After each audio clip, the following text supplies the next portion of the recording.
Hey crew, I've got the key to that 24 GMC Hummer EV SUV.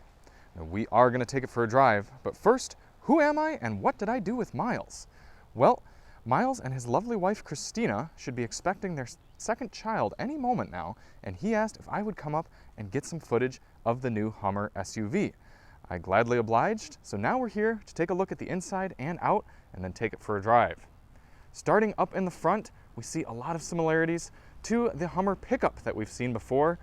Big, commanding presence, the orange lights up top, Hummer along the grille, H symbols in the LEDs as well. Turn signals that also show you the status of your charging when you are plugged in. Below that, we've got headlights, no fog lamps, but some very beefy tow hooks and a lot of black accents, as well as on this extreme off-road package, heavy-duty skid plates underneath and rock crawlers along the side. This one is wrapped in Moonshot Green Matte paint and Lunar Shadow interior. Moving over to the side, we see 18-inch wheels wrapped in Goodyear Wrangler mud terrain tires. If you opt for the standard non-extreme off-road package, you get 22-inch wheels. These ones are 35-inch tires as well, big and strong. Coming back and looking at the side profile of the vehicle, this is immense. From the B-pillar forward, it is the same as the Hummer truck, but from the B-pillar back, it is different, entirely enclosed. We see a black painted roof with removable panels that can now be optioned in opaque or transparent, depending on your preferences of lighting. Painted mirror caps, painted door handles, moving down to these rugged black side steps with the rock sliders underneath. You'll see on the non-extreme off-road package, these are more standard running boards. Coming into the back, a large encased area. We get a glimpse at those air shocks in there, as well as the charging port here, supporting up to 300 kilowatt fast charging. A little bit smaller battery in the SUV compared to the pickup, but still should be capable of nearly 300 miles of range, although you are going to see diminished range with these more mud terrain specific tires. Coming in the back, we see 3 lights up top, again indicating the width of this vehicle, a full-size spare mounted to the back gate, LED taillights, black painted bumper, a recovery hook, a trailer tow lighting package, and the hitch receiver, giving you up to 7,500 pound tow rating on the Hummer SUV in general. Now, I don't know if that applies to this extreme off-road package as well. So what do you all think? Do you like the SUV package better than the truck? I, for one, am a fan of manufacturers coming out with such an absurd vehicle like this, and it makes me even happier that this thing can still do 3.5 seconds 0 to 60 with its 830 horsepower powertrain and 1,200 pound-feet of torque coming from the motor. This thing is still incredibly capable. So let's take a look on the inside. Coming into the inside, we see the fun moon accents in this Lunar Shadow interior color combo. A rough, rubbery surface, very rugged feeling along the doors. The moon graphics on the Bose speaker grille. A lot of plastics other than that. Pretty solid handles to get into this thing because it is quite large. Very rubberized floor mats. We see more moon graphics down there. And again, a little bit of a leatherette and rubberized combination, as well as some very subtle cross-stitching we can see on the seats. Some two-tone as well. Climbing up inside, we see it is a bit darker in here because of the opaque roof panels, something that we haven't seen in Hummer trucks before. Good amount of knee room, and my feet are sliding under the driver's seat pretty well. Got a good amount of room. Headroom, though, a little bit more limited because of these roof panels. At 5'10", I do not have much room. If I were any taller, Miles might be hitting his head back here. Something to consider. We have climate controls back here for the second row, as well as a USB-C and A, and a wall-style outlet down there. Flip-down armrest. Good amount of seat even in the center. Moving over because there's no drive shaft, there's no center hump, but as an adult, I could fit back here, and I bet you 3 adults could fit back fairly comfortably. We're greeted with more of the fun elements, including Hummer EV badging there. Up here, 4 window switches, only auto down though, not auto up. You do have to hold those. That's a bit disappointing at $100,000. Some driver seat memory, stitching in the doors. Similar design seat as the rear, but we do have some Hummer EV inlays as well. 4-way lumbar support as well as other power adjustments. Rubberized moon-themed floor mats. Electronic parking brake. Openings for the front and the rear, both powered. Buttons for pushing all the windows up and down. That's kind of cool. And popping open your charge port. Power adjusted steering column. Rubberized steering wheel featuring Super Cruise. Nice to have that in there. We got the Super Cruise button. Hummer EV logo down on the bottom of the steering wheel. 12.3-inch driver instrument cluster as well as a 13.4-inch infotainment display running GMC's own hardware. Works really nicely. We have Apple CarPlay here, Android Auto, both wireless supported as well. Google Maps built in, and I'll show you EV charging ports if you need to navigate. You can see some of our destinations there have charge levels when we would arrive there. Climate controls, heated and cooled seats, hiding right there. More controls down here for heated steering wheel. In this extreme off-road package, you have your locking differentials, as well as other controls along there. Big, beefy shifter, easy to use. Wireless device charging, USB-A and USB-C. Large cup holders. Both of these can be folded away as well and covered. Drive mode selector, as well as adjustments for your air suspension up and down, and the crab walk feature, which we'll demonstrate as we're driving. Under storage down there.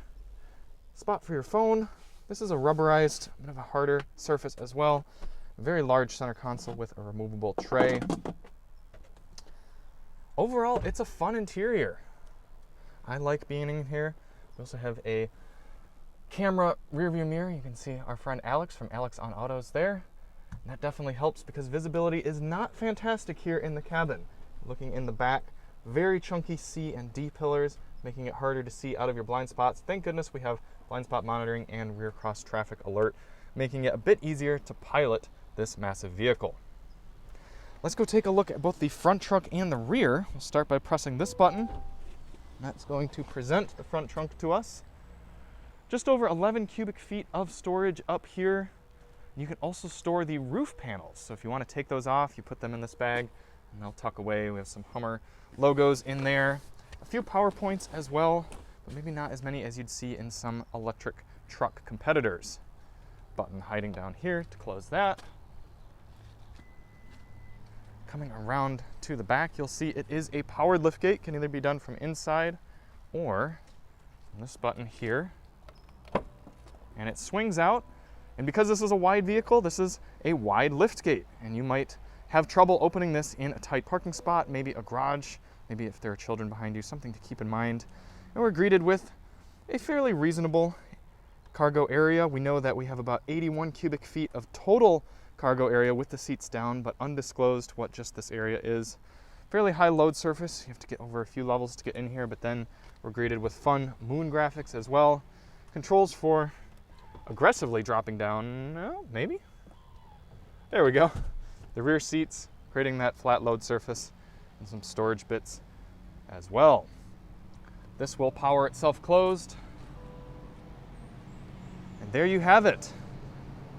What do you all think? Do all the fun features of the Hummer SUV justify its $100,000 price tag as we're seeing it right here? Let us know in the comments. But I think it's time to take this thing for a drive.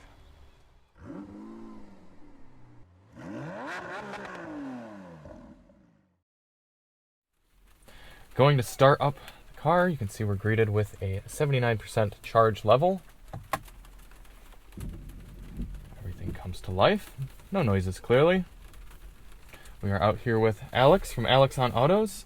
He's going to get us set up navigating to an off-road park. But first, let's see how this Hummer EV does on-road. We had some time driving the non-extreme off-road version with the more pedestrian all-terrain tires yesterday. This will be our first time spending time with this more mud-terrain heavy-duty off-road version. Before we get going, of course, we have to test the turning radius, which is quite tight in this car. We have real rear wheel steering, and it's supposed to give us a 34-foot turning radius. And despite the massive size of this thing, we are rotating around in a remarkably small radius. Really quite impressive. And while we're in this parking lot, we'll also do a quick demonstration of crab mode. There we go. Rear wheel steering. Get a gamified animation and sound, and then in this extreme off-road package we have 14 different cameras and 17 different camera angles, and this is actually showing us underneath the vehicle. You can see some slight turning as well, and this is such an uncanny feeling. As I set off, the vehicle moves with a side-to-side motion. This would be if you needed to avoid certain obstacles while you're on trail. Pressing that, mode available while wheels turn. Here we go, back into normal rear wheel steering. We're gonna set off in normal mode. We hear a slight humming from the outside, a bit of a an outside safety noise, if you will.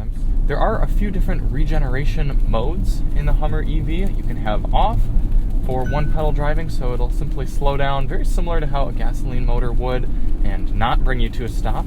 You can have it on or in high, and that'll make it so the vehicle does slow itself down dramatically, using regeneration and recuperating a good amount of your energy back into the batteries. I have found driving it around that it's not as smooth of a one-pedal driving experience as you might find in other electric vehicles. I do like to have it on though. I like being able to not lift my foot back and forth between the gas pedal and brake pedal. But if you do want to drive with normal one-pedal driving off, GMC does give you a paddle on the left side of the steering wheel. You can engage that, and you're greeted with what appears to not be full regeneration, but it will slow the vehicle down pretty dramatically.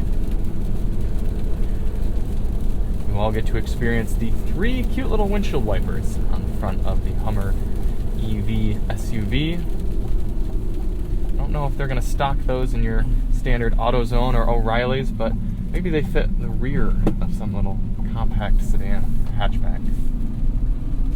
We are hearing the whirring of these mud terrain tires much more than the all-terrains that we drove around with yesterday. We drove this up here on the highway and it really wasn't too bad. I was pretty impressed with the insulation in the cabin, both from a sound standpoint, considering these roof panels are removable, and from a road noise standpoint, considering the immense capabilities of this truck. But certainly more rolling resistance and road noise now with these harder compound, more knobby tires.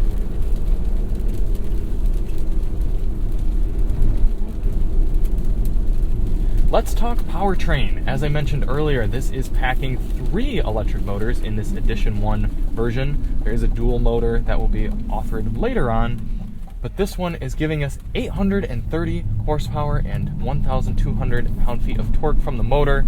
Don't be confused by the fact that GMC wants to tell you it's making over 11,000 pound-feet of torque. That's at the wheel after multiplication. Don't listen to that. 1,200 is what we're running with here from the motor, which is still plenty, and makes this thing swat and go like a beast. It is a lot of fun, and it's such a weird feeling in something this large. That horsepower figure is a little bit lower than what we get in the Hummer truck, but the torque figure is similar. I would have to imagine that's attributed to the slightly smaller battery pack, roughly 15 to 20% smaller battery pack, and I think we're running a little bit lower voltage. Is that correct? Yes, a little 670 volts. Thank you. So a little bit less voltage, contributing to a little bit less power, but still capable of doing 3.5 seconds 0 to 60 in ideal conditions with a well charged up battery. And when you're in a vehicle that weighs just a hair under 9,000 pounds, quite frankly, I think that's all that people should be allowed to do. I am of the opinion that you should have to have a special license to software unlock the power capabilities of a car like this. Now, I understand we don't live in a world like that. We should be allowed to go out to the dealership and buy an absolute moving weapon. But I am a bit concerned about what it'll be like when these things are on the road and people are taking off from stoplights much quicker than they should be, and then perhaps not able to slow their vehicle down as quickly as they might have expected. Despite this being what you'd call a unibody vehicle, the entire body and chassis is built around the battery. They work hand in hand. There's no frame that this body is sitting on top of like a traditional truck. It still does have driving characteristics similar to that of a full frame vehicle. You feel a lot of the little bumps. I understand that these shocks need to be very specially tuned to hold up all this weight and be capable of going off-road, going through hardcore off-road driving situations, being able to go up to nearly 16 inches of ground clearance. I get all of that, support this very heavy vehicle. But if you're considering going out and buying the Hummer pickup or SUV as an electric SUV and not really going to be taking it off-road, just know that you're going to be greeted with a much less enjoyable ride experience than something like a Mercedes EQS SUV, like something like a Rivian R1S that's still quite capable as well. This thing, it rides firm. It's not giving you a very luxurious driving and riding experience. Now, for some people, that's going to be totally fine. They're going for something hardcore like this. I get that. Just know what you're getting into. This is a bit cumbersome to drive. You really have to fit it in the lanes because it is so wide. You got to be constantly monitoring around you. The greenhouse is not expansive, so you're constantly checking blind spots. The steering is vague, although quite light. I appreciate how light they made the steering. Now, that's not to say that it's not relatively approachable. You can get in this and go out and drive it like a normal vehicle, but there is certainly an intimidation factor that's felt from both the driver's seat and from outside the car. You're making a statement, and you're feeling like you're making a statement from behind the wheel, and that's going to be our word of the day for this vehicle is statement. Whether you're making a statement with how capable this thing can be off-road, whether you're making a statement with how aggressive it can accelerate, whether you're making a statement with its giant looks and commanding presence, or you're making a statement in the other direction of you want to have a full-size vehicle like this that is more friendly to the environment than something burning a hydrocarbon. Whatever way you cut it, this vehicle is a statement maker. Now, whether you want that sort of statement to be made or not, that's up to you. But just know, if you're plopping down 6 figures large for a Hummer SUV, you are making a statement.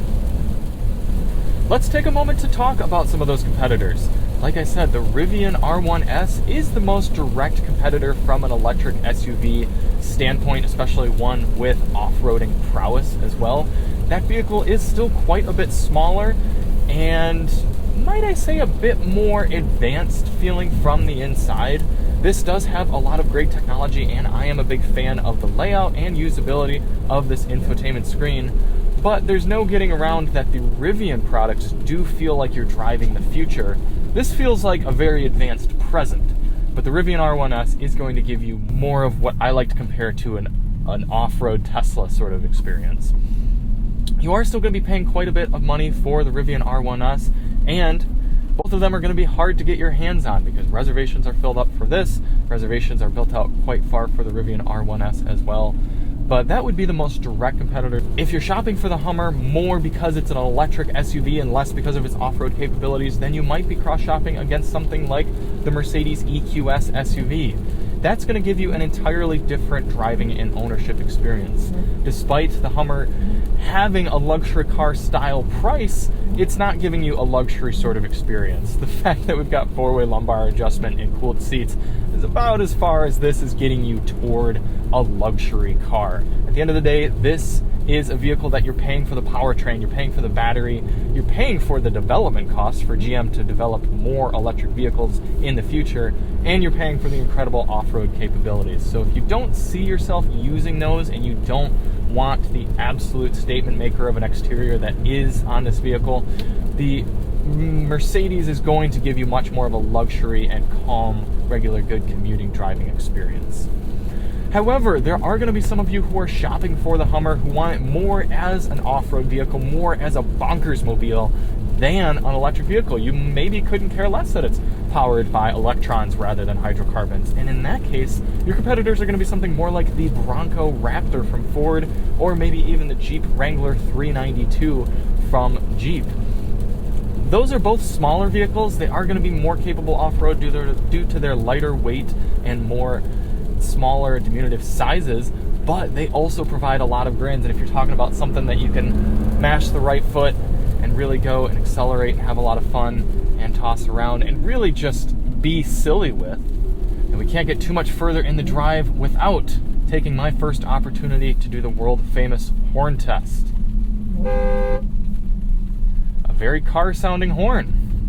Okay, so while we don't have our V-Box here that Miles usually has for you, it's okay because this is not exactly the ideal surface to be getting a proper 0 to 60 with this truck. But we are still going to do a watts to freedom launch. and we're already in watts to freedom mode because the truck will actually learn and adapt to the driving surface that you've been launching on if you leave it in this mode. So we did one launch coming down this way, and we left it in watts to freedom. In order to get in that mode, we double tapped the traction control button, and then the truck preconditioned the battery, lowered itself down 90 millimeters from the ride height that we were driving around in, and we should be just about ready to go. All right, we're going into drive, and you see if I don't have the brake down, we have watts to freedom armed on the right side. We have a whirring sound going. I'm going to apply brake with my left foot, and now it says floor it, apply accelerator, and release.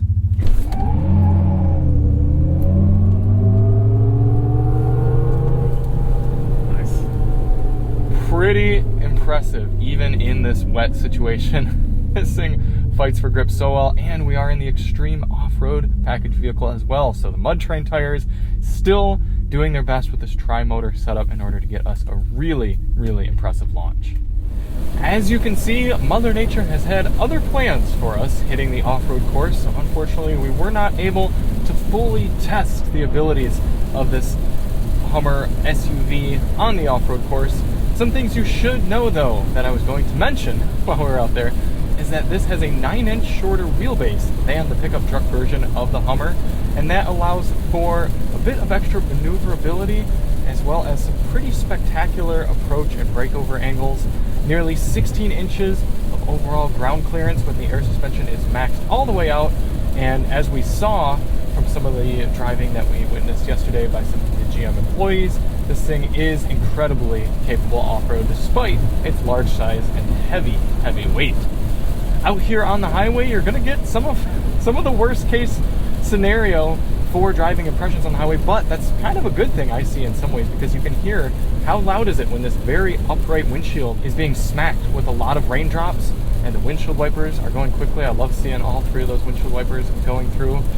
Up here at highway speeds, we do hear more of those mud train tires rolling along, and admittedly, they aren't as bad as I've experienced on other highly capable off-road vehicles equipped with factory mud train type all-terrain tires.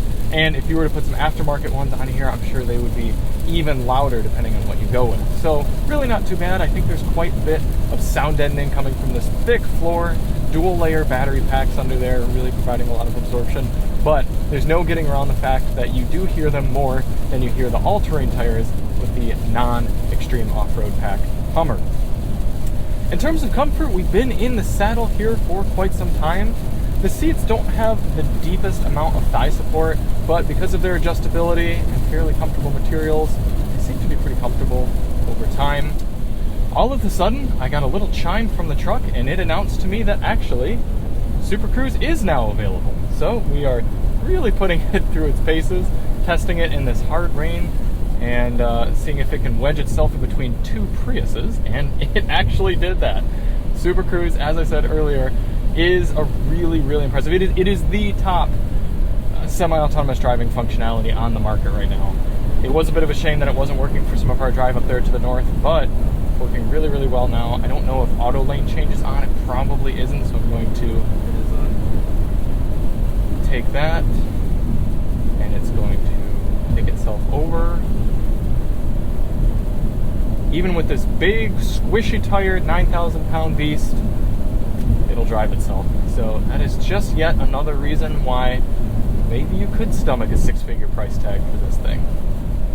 There's no denying that you can absolutely feel the engineering that went into this product. And speaking with the GMC designers and engineers and product specialists, you can feel and hear the passion in their voices and the way they talk about this truck. And it is really cool to see a brand not hold any punches and really develop something that can be properly impressive and properly unique. At the end of the day, there really is nothing like the Hummer truck or the Hummer SUV out on the market.